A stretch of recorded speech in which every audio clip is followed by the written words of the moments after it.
What is up, everybody? Welcome back to the channel. It is me, Jello the Casual Card Gamer, and today we are looking at the second last deck out of D-BT02. This is Nirvana. Let's get straight into the deck profile.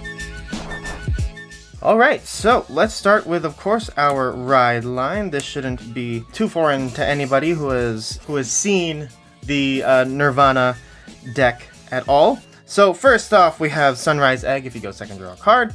Next, we have Blaze Maiden Reno. So when she is rode upon by Ryu, search your deck for up to one Trickstar, call it to rearguard, and that is it. Then, as a Vanguard or a rearguard, when she attacks, she gets plus 2k, which is okay, I guess. Next, we have Blaze Maiden Ryu. So when she's rode upon by Nirvana, Chakrabarthi Divine Dragon, Nirvana, Soul Blast 1, search your deck for up to one copy of Varina, add it to your hand, and that's it. And as a Vanguard or a Rearguard when it attacks, she also gets plus 2k. And of course, the penultimate flavor of these 12 weeks, we have Chakrabarthi Divine Dragon Nirvana. So the first ability is, once per turn, you can discard a card from your hand, choose a grade 0 from your drop zone, and call it to a rearguard circle. And its second ability is, when it attacks, counterblast 1.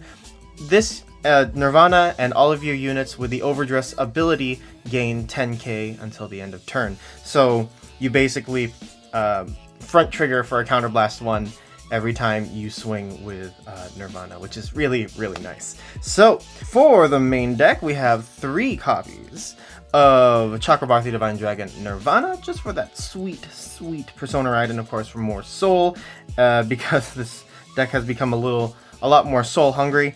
Next, we have 4 copies of Varina Valiente. So I was going between this and playing 2 and 2 of Blaze Fist Monk Damari. I like Damari because I love blitzing people with multiple attacks, but it just feels a little weird doing it, especially when you're not on a Persona ride turn.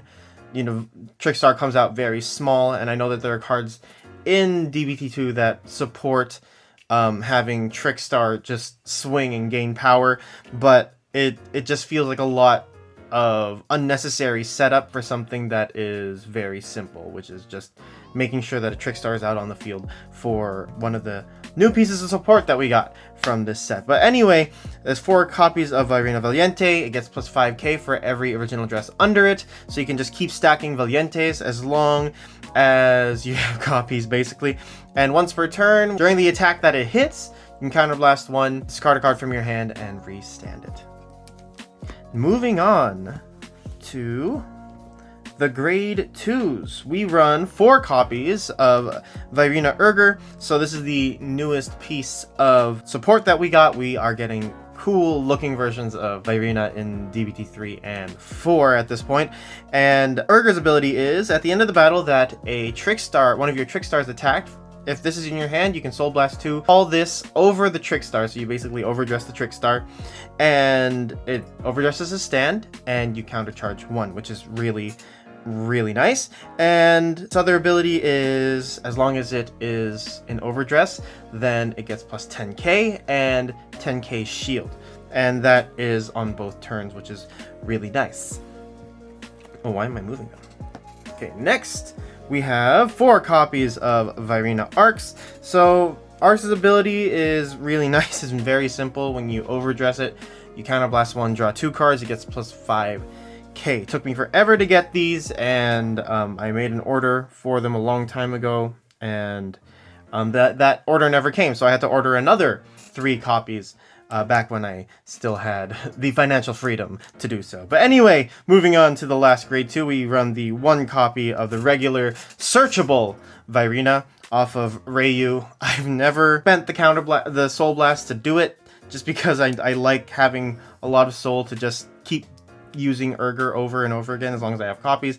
But Varina's ability is, when it is an overdress and it attacks a Vanguard, it gets plus 10, then you can Soul Blast 2, choose one of your opponent's rearguards, and retire it. It is still pretty good for the power that it pumps, and the 10k being costless as long as you attack a Vanguard is really nice as well. So that is it for our grade 2s. I don't run any orders in this deck just because I want to maximize having a a field, and also being able to manage my soul a lot better with the grade 1s that are in the deck. So, moving on to the grade 1s, we have 4 copies of Twin Buckler Dragon, a perfect card, very, very nice, very, very staple, very, very standard. Next, we have 4 copies of Blaze Maiden Mirren, so she's a 6k, which kind of sucks, but when one of your units with the overdress ability attacks, it doesn't have to be in overdress. You can put her into your soul, and that unit gets plus 5k until the end of turn, which is really nice, especially on a Valiente when you want it to get bigger so that it hits and then it restands. It still has that power, and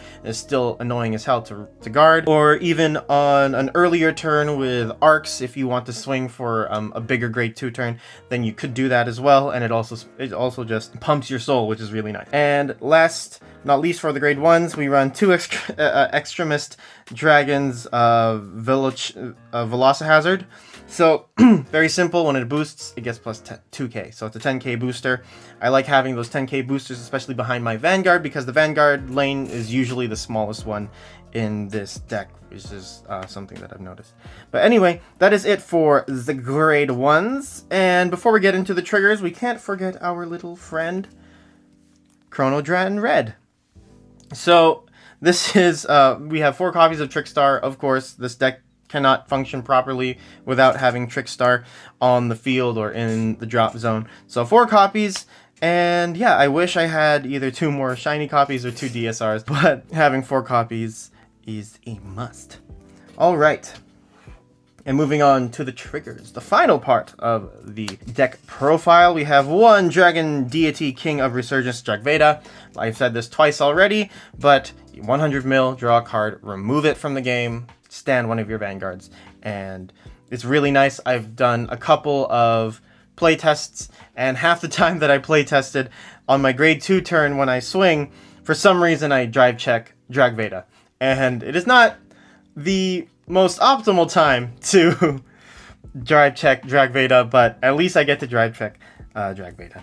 Anyway, moving on to the rest of the triggers, we have 6 crits, because crits are nice, and especially on very big lanes, they are annoying to deal with as the one facing them. And we run no draws because we run 4 arcs, so we run 5 fronts for extra front lane oomph. It's really nice to just have front triggers go off all the time, and just getting the overdress units really big is how I like playing the deck. And of course, our 4 heals, because I love sacking heals. It's great. Anyway, that is it for this week's deck profile. What did you guys think? Let me know down in the comments. And of course, next week will be the final D-BT02 deck profile. It will be Bruce. And I am super excited to be at the end of this, not because I don't want to do these anymore, but that means that when I'm done with these, that new support is coming out and I get to make more decks, which is really, really exciting. Anyway, guys, I am Jelly the Casual Card Gamer. Don't forget to like and subscribe, leave your comments and suggestions for future and current content down below, and I will see you guys in the next one. Take care.